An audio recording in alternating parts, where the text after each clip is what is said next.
Welcome back to News 3 Today at 11. It's been a year since children's author Antwan Eady paid a visit to WSAV. Well, he is back this morning with a new book to boot. It's called The Gathering Table, and it hit shelves today. Thank you so much for being here today, Antwan. Welcome back. Kim, thank you for having me. I'm excited to be here. I'm honored to be here because of your love of reading on and off camera. Thank you. Well, last time you were here, you had just released your children's book, The Last Stand, which is also a great hit in classrooms and libraries. Before that, Nigel and the Moon, which is, I want to brag upon you for a minute, an award-winning and critically acclaimed picture book. Bravo, Yes. sir, bravo. Thank you. I received that. Thank you so much. And a lot of other projects in between. Yes.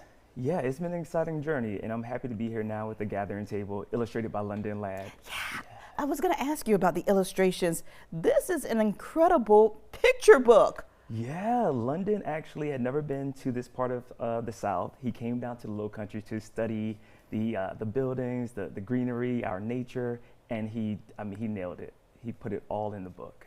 Let's talk about The Gathering Table, because, when you were growing up and when I was growing up, which was a long time before you, the dinner table or the kitchen table was the place that we created the most memories. Yes. So what inspired you to write this book? It was that. It was remembering those moments of being at the table, gathering at the table, inside, outdoors, and remembering the food and the laughs. But as an adult, it's me taking stock and realizing that the table wasn't just a table. Yeah. It was a place where bridges were built and gaps were rebridged.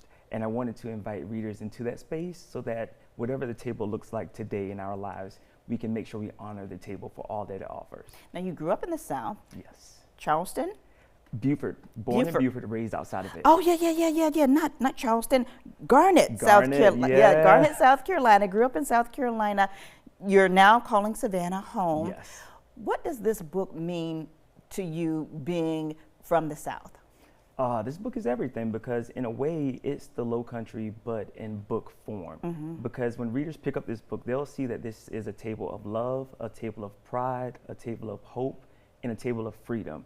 And it's the core, at its core, what I remember growing up with. And to be able to embrace that now, having moved to Savannah, is still something I want to share with the rest of the world. And this is a book not only for young readers, but for their parents as well. This is something that everyone will enjoy. Yes, absolutely. I believe so, because for so many of us who have grown up with tables, we remember, but we can also embrace and create the newer traditions around our tables with our own families.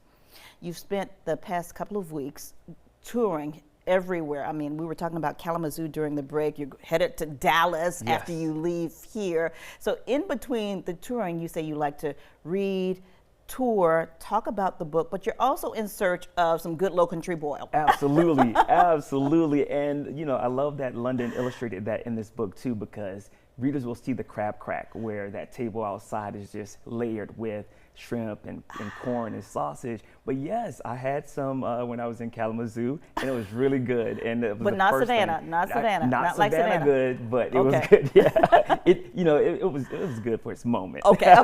So tell people where they can go to get the book from you and receive an autographed copy. Yes. So I have an event in Savannah next Friday, I believe, on the 16th here in Savannah with the Stacks Bookstore. I'll also sign copies in Bluffton at the Story Bookshop. But yeah, readers can purchase the book everywhere books are sold. But I definitely recommend supporting our local businesses. That is wonderful. Oh, real quick, we have 15 seconds to go. But I did want to ask you about, where is it? Black Creators in Kid Lit. Yeah, so Black Creators in Kid Lit is an organization, I believe they're still doing wonderful things that ushers in marginalized creators, the underrepresented, to introduce them to the business of publishing, because it is a business. All right, I love the shirt, Black Books Matter. Thank you so Absolutely. much, Antwan, for joining us today. And see, nothing to be nervous about. Thank you. Can go to our website, wsav.com/Antwan, to find out where you can find him next and learn more about the book. Thank you again. Thank you, Kim. All right.